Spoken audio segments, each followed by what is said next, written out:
नमस्कार मित्रांनो, तुमचं सगळ्यांचं आपल्या यूट्यूब चॅनलमध्ये स्वागत आहे. मित्रांनो, आज आपण PWD, WRD, IBPS, TCS pattern IBPS, TCS पॅटर्ननुसार स्थापत्य अभियांत्रिकी सहाय्यक टेस्ट सिरीज 16 पाहणार आहोत. उद्या ज्यांचा PWDचा पेपर आहे सर्वांना बेस्ट ऑफ लक मित्रांनो. चांगला आज तयारी करा. आवाज वगैरे आला तर थोडा ॲडजस्टमेंट करा. माझीसुद्धा तब्येत बरी नाही आहे आणि थोडा बाहेरून सुद्धा आवाज येऊ शकतो. तर हे टेस्ट सिरीज 16 आज आपण घेणार आहोत. आता उद्या PWD काय बाउन्स सोडणार आहे, तर तुम्ही तयार राहा फुल शॉट खेळायला. लक्षात ठेवा, मागच्या वेळेस लाकूड काम असेल, सर्वेवरती जास्त प्रश्न पडलेले होते. यावेळेस कशावरती प्रश्न पडेल हे तर काही सांगता येणार नाही, पण पॅटर्न सेम राहील, काही बदलणार नाही असे चान्सेस आहे. शेवटी अंदाज आहे, उद्या कळेलच आपल्याला पेपर कसा उतरतो तो, किंवा मग जर वेगळा उतरला तर सगळ्यांचंच नुकसान होईल, हे पण लक्षात ठेवा. त्याच्यानंतर कोणाला जर हे प्लेन टेबल, ॲटोकॅड, प्लंबिंगचं ट्रॅप, ते थिओडोलाईट, सर्वेचं साहित्य आणि त्याचा उपयोगवरती जो आपण व्हिडिओ बनवला होता, लाकूड काम, विटकामचं साहित्य पाहिजे असेल, कंटूर कामावरती, लाईनवरती आणि वीट बॉन्ड आणि वीटचा आकारवरती ह्या जर PDF पाहिजे असेल तर तुम्हाला त्या 50 रुपयामध्ये मिळतील मित्रांनो. उत्तरं जे आहे ते हायलाईट केलेले आहेत आणि ह्या नंबरवरती तुम्हाला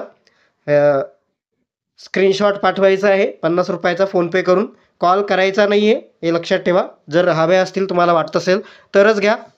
याचा नेमका किती फायदा होईल हे तर मलाही सांगता येणार नाही, पण अशा पॅटर्न जर 16 तारखेच्या पॅटर्ननुसार जर उतरला तर चांगला फायदा होऊ शकतो.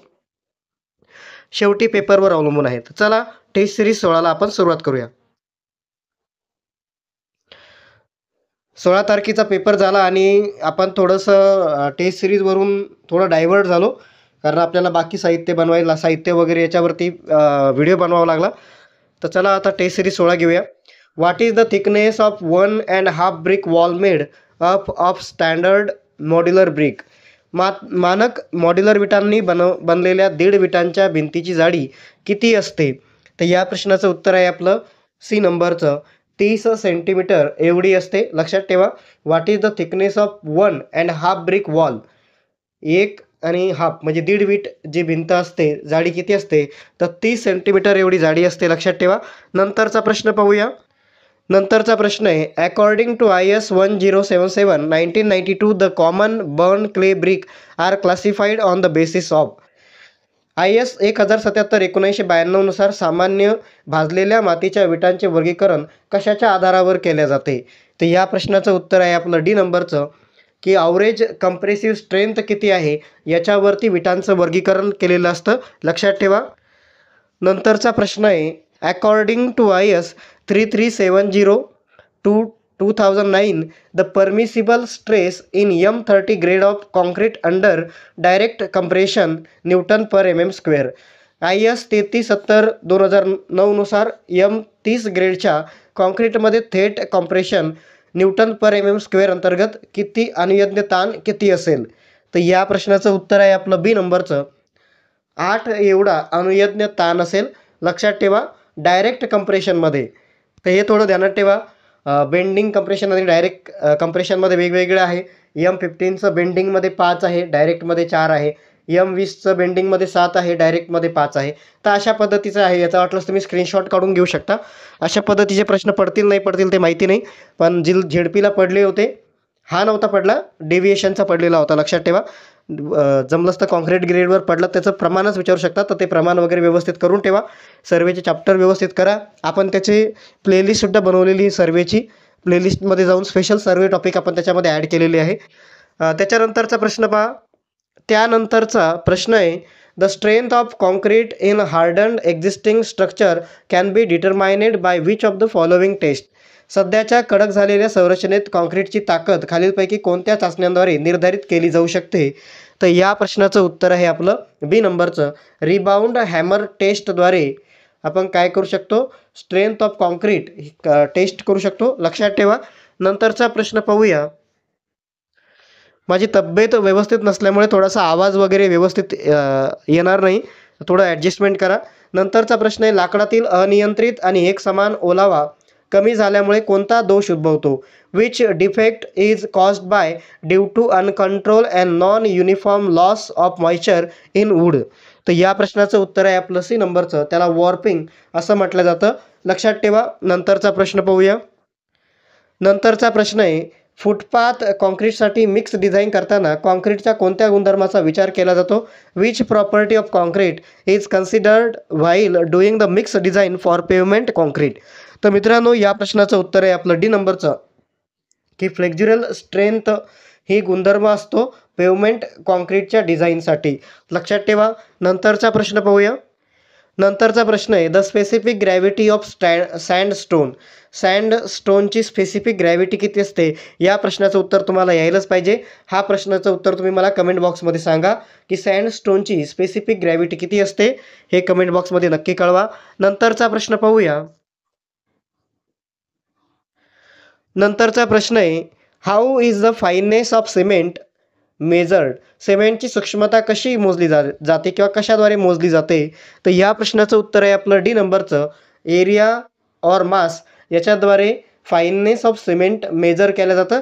लक्षात ठेवा. नंतरचा प्रश्न पाहूया. नंतरचा प्रश्न आहे, a survey which is done for mixing the property line is known as. मालमत्ता रेषा निश्चित करण्यासाठी जे सर्वेक्षण केले जाते त्याला काय म्हणतात? तर या प्रश्नाचं उत्तर आहे आपलं ए नंबरचं, त्याला कॅडेस्ट्रेल सर्वेक्षण असं म्हटलं जातं. लक्षात ठेवा. नंतरचा प्रश्न पाहूया. नंतरचा प्रश्न आहे, what is the true bearing of line A B if magnetic bearing of 39 degree 25 minute and magnetic declination 4 degree 21 minute east? तर आपल्याला ट्रू बेरिंग शोधायचे आहे. मॅग्नेटिक बेरिंग दिलेली आहे 39 डिग्री 25 मिनिट असं दिलेलं आहे, आणि मॅग्नेटिक जे डिक्लेशन आहे, मॅग्नेटिक बेरिंग आणि मॅग्नेटिक डिक्लेशनचा आपल्याला प्लस करावं लागणार आहे, कारण इथं ईस्ट म्हणलेलं आहे. वेस्ट असतं तर मायनस करत असते, ईस्ट असते तर प्लस करायचं आहे. तर 4 डिग्री 21ला आपल्याला प्लस करायचं आहे. याच्यावरती भरपूर प्रश्न PWDला 16 तारखेला पडलेले होते, त्याच्यामुळे हे चॅप्टरसुद्धा व्यवस्थित करून घ्या. आपण याच्यावरती व्हिडिओ बनवलेले आहे, तर हे लक्षात ठेवा. तर मित्रांनो, याचं उत्तर येईल 43 डिग्री 46 मिनिट. तर या प्रश्नाचं उत्तर आहे आपलं बी नंबरचं, 43 डिग्री 46 मिनिट. लक्षात ठेवा. नंतरचा प्रश्न पाहूया. नंतरचा प्रश्न आहे, many houses sewer discharge is combined into one sewer which is refer to as. की भरपूर घरांमध्ये जे सिवर डिस्चार्ज असतं ते कंबाईन सिवर असतं एका सिवरमध्ये, तर त्याला काय म्हणतात? तर या प्रश्नाचं उत्तर आहे आपलं बी नंबरचं, त्याला लॅटरल सिवर असं म्हटलं जातं. लक्षात ठेवा. नंतरचा प्रश्न पाहूया. नंतरचा प्रश्न आहे, Wien lead is present in water is. जेव्हा पाण्यात शिसे असते तेव्हा काय होतं नेमकं? गंध बदलतो, रंग बदलतो का चव बदलते? तर मित्रांनो, या प्रश्नाचं उत्तर आहे वरीलपैकी काहीही नाही. लक्षात ठेवा. अशा पद्धतीचे सुद्धा प्रश्न विचारले जाऊ शकतात. नंतरचा प्रश्न आहे, minimum size of RCC column as per IS 456/2000 is. की कमीत कमी RCC कॉलमची साईज किती असते IS ग्रेड IS 456/2000 नुसार? तर या प्रश्नाचं उत्तर आहे आपलं डी नंबरचं, 200 mm × 200 mm एवढी RCC कॉलमची कमीत कमी साईज असते IS 456/2000 नुसार. ठीक आहे मित्रांनो, कळालं असेल. नंतरचा प्रश्न पाहूया. नंतरचा प्रश्न आहे, तुम्हाला अपार्टमेंटच्या प्लिंथ क्षेत्राचा अंदाज लावायचा असेल, खालीलपैकी कोणते तुम्ही गणनामध्ये समाविष्ट करू नये? You have to estimate the plinth area of an apartment which of the following should you not include in the calculation. जर तुम्हाला प्लिंथ एरियाचा अपार्टमेंटच्या प्लिंथ एरियाचा एस्टिमेट काढायचा असेल तर खालीलपैकी कोणती काय तुम्ही समाविष्ट नाही करायला पाहिजे कॅल्क्युलेशनमध्ये? तर या प्रश्नाचं उत्तर आहे आपलं बी नंबरचं, कोर्टयार्ड एरिया जो असतो तो आपण समाविष्ट नाही करायला पाहिजे प्लिंथ एरिया एस्टिमेट काढण्यासाठी. लक्षात ठेवा. तर नंतरचा प्रश्न आहे, बांधकामासाठी वापरल्या जाणाऱ्या बांधकाम साहित्याचे नाव काय आहे जे त्यांना एकत्र बांधण्यासाठी इतर साहित्यांना घट्ट सेट आणि चिकटते? बांधकामासाठी वापरल्या जाणाऱ्या बांधकाम साहित्याचं नाव काय आहे? असं बांधकाम साहित्याचं नाव सांगा की ते एकत्र बांधून ठेवतं, म्हणजे बाइंडिंग करतं आणि सेट करतं आणि चिकटून राहतं, तर त्याचं नाव काय आहे? तर या प्रश्नाचं उत्तर आहे आपलं बी नंबरचं, बाइंडिंग मटेरियल सिमेंट असतं. लक्षात ठेवा. नंतरचा प्रश्न पाहूया. नंतरचा प्रश्न आहे, समतल सारणी सर्वेक्षणात समतल सारणीचे अभिमुखीकरण करण्यासाठी पर्यायापैकी किमान अचूक पद्धत निवडा. Select the least accurate method out of the 4 option to carry out orientation of plane table in plane table survey. की प्लेन टेबलचं ओरिएंटेशन करायचं असेल तर कोणतं ॲक्युरेट मेथड आहे? तर या प्रश्नाचं उत्तर आहे आपलं ए नंबरचं, रिसेक्शन ही ॲक्युरेट मेथड आहे प्लेन टेबलचं ओरिएंटेशन करण्यासाठी. लक्षात ठेवा. नंतरचा प्रश्न पाहूया. नंतरचा प्रश्न आहे, घनदाट वाळूमध्ये कोणत्या प्रकारची क्षमता जास्त आढळते? What kind of capacity is found to be greater in dense sand.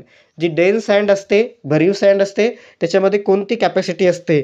तर या प्रश्नाचं उत्तर आहे आपलं ए नंबरचं, त्याच्यामध्ये बिअरिंग कॅपॅसिटी जास्त असते. लक्षात ठेवा. नंतरचा प्रश्न पाहूया.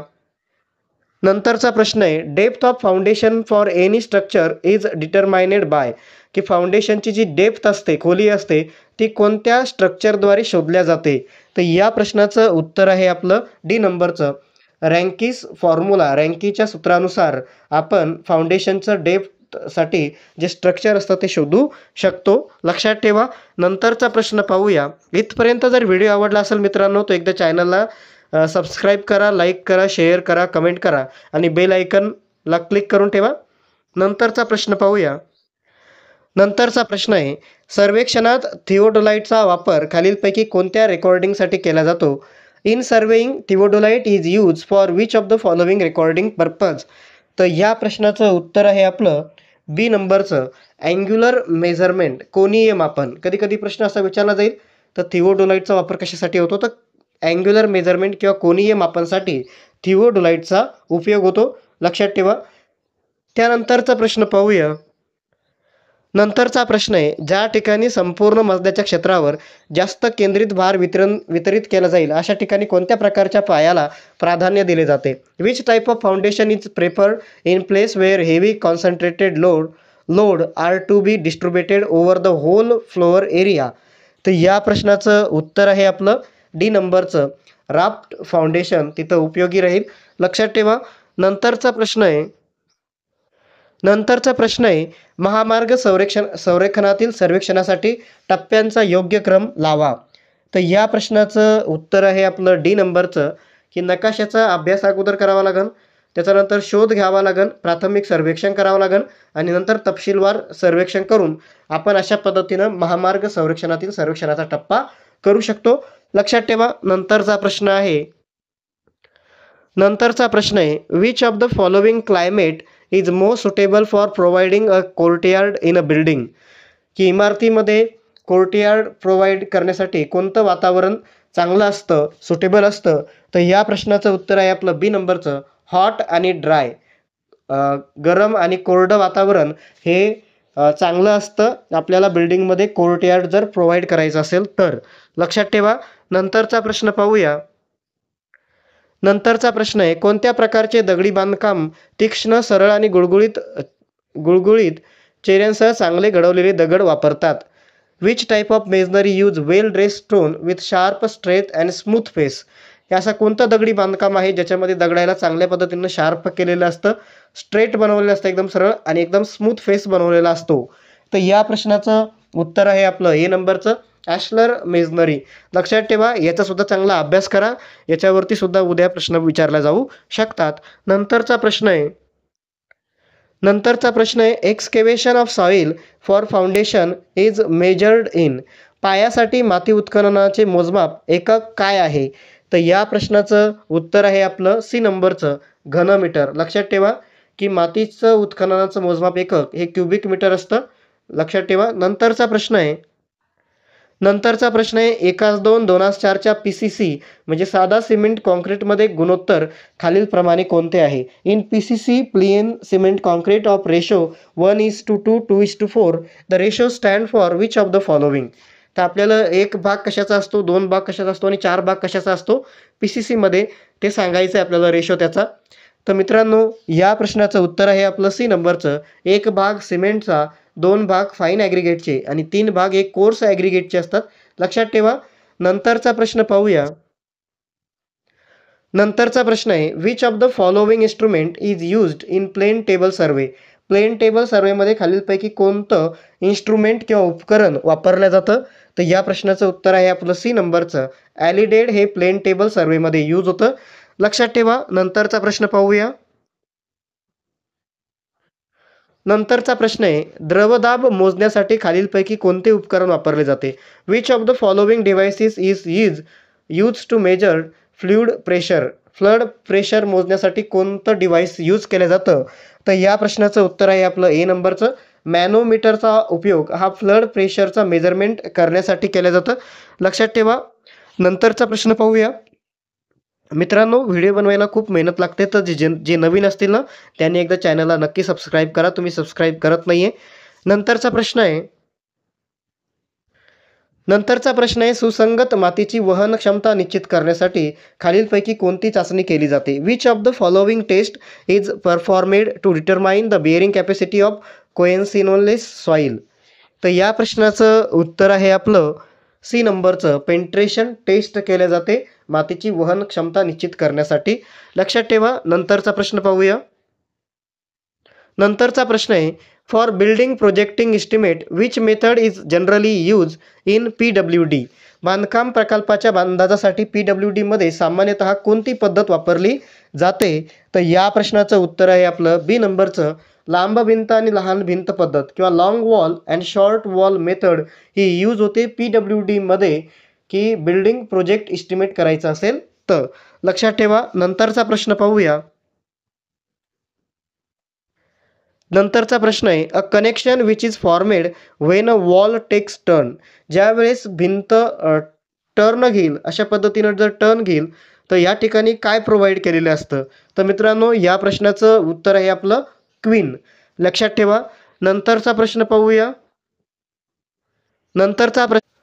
नंतरचा प्रश्न आहे, जड भार वाहून नेण्यासाठी विटांच्या दगडी बांधकामात, आपलं दगडी बांधकाम नाही येते, विटांच्या बांधकामामध्ये प्रदान केलेल्या बॉन्डचा प्रकार कोणता असतो? जर आपल्याला हेवी लोड जर वाहून न्यायचा असेल तर कोणता बॉन्ड आपण यूज करू ब्रिकवर्कमध्ये? तर या प्रश्नाचं उत्तर आहे आपलं बी नंबरचं, इंग्लिश बॉन्ड. लक्षात ठेवा. नंतरचा प्रश्न पाहूया. नंतरचा प्रश्न आहे, the distance between two brass ring in a survey chain is. सर्वेक्षकाच्या साखळीतील दोन पितळी रिंगांमधील अंतर किती असते? की जे ब्रास रिंग असते त्याच्यामधल्या दोन ब्रास रिंगमधलं अंतर किती असतं? अशा पद्धतीचा प्रश्न आहे. तर या प्रश्नाचं उत्तर आहे आपलं ए नंबरचं, 20 सेंटीमीटर एवढं डिस्टन्स असतं. ब्रास रिंगचं टू ब्रास रिंगमधलं डिस्टन्स असतं 20 सेंटीमीटर. लक्षात ठेवा. नेक्स्ट क्वेश्चन पाहूया. नंतरचा प्रश्न आहे, line draw through point of same declination. सारख्या डेक्लिनेशननुसार एखादी लाईन जर आपल्याला ड्रॉ करायची असेल एखाद्या बिंदूमधून तर त्या लाईनला काय म्हणलं जातं? तर या प्रश्नाचं उत्तर आहे आपलं बी नंबरचं, त्याला आयसोजेनिक लाईन असं म्हटलं जातं. लक्षात ठेवा. नेक्स्ट क्वेश्चन पाहूया. नंतरचा प्रश्न आहे, which of the following is a permanent adjustment in compass survey instrument. खालीलपैकी कोणते कंपास सर्वेक्षण साधनामध्ये कायमस्वरूपी समायोजन आहे? तर या प्रश्नाचं उत्तर आहे आपलं ए नंबरचं, मुख्य बिंदूचे समायोजन, ॲडजस्टमेंट ऑफ पिवॉट पॉईंट. लक्षात ठेवा. नंतरचा प्रश्न पाहूया. नंतरचा प्रश्न आहे, the main ingredient of Portland cement are. Portland सिमेंटमध्ये मुख्य घटक कोणते असतात? तर या प्रश्नाचं उत्तर आहे आपलं ए नंबरचं, चुना आणि सिलिका. लक्षात ठेवा. नंतरचा प्रश्न पाहूया. नंतरचा प्रश्न आहे, if the fore bearing of a line AB is 30 degree and that of line BC is 100 degree then the include angle between the line is. जर रेषा ABची 4 बेअरिंग 30 डिग्री असेल आणि रेषा BCची 100 डिग्री असेल तर रेषांमधील समाविष्ट कोन किती असेल असं विचारलेलं आहे. इन्क्लुडेड अँगल काढायचा आहे आपल्याला. तर अशा वेळेस काय करायचं, जी रेषा AB दिलेली आहे त्याचा बॅक बेअरिंग काढायचा. आता 30 डिग्रीचा बॅक बेअरिंग काढायचा असेल तर आपल्याला 180मध्ये प्लस करावं लागेल, कारण 30 डिग्री 180पेक्षा लहान आहे. तर 180मध्ये त्याला प्लस करा. तर 180मध्ये 30 जर प्लस केले आपण 10 होतील, 210 होतील. आणि BCची आपल्याला 4 बेअरिंग पाहिजे. तर ऑलरेडी BC हा 4 बेअरिंगमध्येच आहे 100, त्याला मायनस करा. तर काय उत्तर येईल मित्रांनो? 110 डिग्री. 110 डिग्री आपलं उत्तर आहे मित्रांनो. तर ए नंबरचं आपलं उत्तर आहे. लक्षात ठेवा. नंतरचा प्रश्न पाहूया. नंतरचा प्रश्न आहे, two contour of different elevation can unite to form one line only in the case of. भिन्न उंचीचे दोन रूपरेषा एकत्र येऊन एक रेषा बनवू शकतात पण खालील प्रकरणांमध्ये. तर या प्रश्नाचं उत्तर आहे मित्रांनो सी नंबरचं, अनुलंब प्रवाह किंवा व्हर्टिकल ड्रिफ्टमध्येच दोन वेगवेगळ्या कंटूर लाईन एकत्र येऊ शकतात व्हर्टिकल ड्रिफ्ट या कंडिशनमध्ये. लक्षात ठेवा. नंतरचा प्रश्न पाहूया. नंतरचा प्रश्न आहे, the base material for distemper is. डिस्टेंपरसाठी मूलभूत साहित्य काय आहे? तर या प्रश्नाचं उत्तर आहे आपलं डी नंबरचं, चॉक हे डिस्टेंपरचं बेस मटेरियल आहे. लक्षात ठेवा. नंतरचा प्रश्न पाहूया. नंतरचा प्रश्न आहे, turpentine oil is used in paint as. की टर्पेंटाईल ऑइलचा वापर हा पेंटमध्ये कशासाठी होतो? तर या प्रश्नाचं उत्तर आहे, थिनर म्हणून टर्पेंटाईल ऑइलचा उपयोग होतो. लक्षात ठेवा पेंटमध्ये. नंतरचा प्रश्न पाहूया. नंतरचा प्रश्न आहे, ग्रेडरचा वापर प्रामुख्याने कशासाठी केला जातो?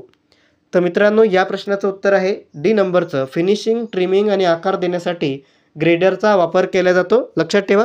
अशा पद्धतीने आपण मित्रांनो टेस्ट सिरीज 16 आज संपवलेली आहे. व्हिडिओ कसा वाटला हे कमेंट बॉक्समध्ये नक्की कळवा. ज्यांना व्हिडिओ आवडला असेल त्यांनी एकदा चॅनलला लाईक करा, नसेल आवडलं तर सबस्क्राईब करा. ठीक आहे मित्रांनो, उद्याच्या पेपरसाठी सगळ्यांना बेस्ट ऑफ लक. नक्कीच तुमचा पेपर चांगला जाईल. एवढीच चांगला अभ्यास करा. चांगला अभ्यास जर केलेला असेल त्याचा पेपर नक्कीच चांगला जाईल. लक्षात ठेवा. पुन्हा एकदा मित्रांनो तुम्हाला बेस्ट ऑफ लक उद्याच्या पेपरसाठी. WRDचा पेपरसुद्धा आहे त्याच्यानंतर. बघूया उद्या काय PWD काय बाउन्स फेकतं, आपल्याला उद्या कळेल. ठीक आहे मित्रांनो, भेटूया पुढच्या व्हिडिओमध्ये. धन्यवाद.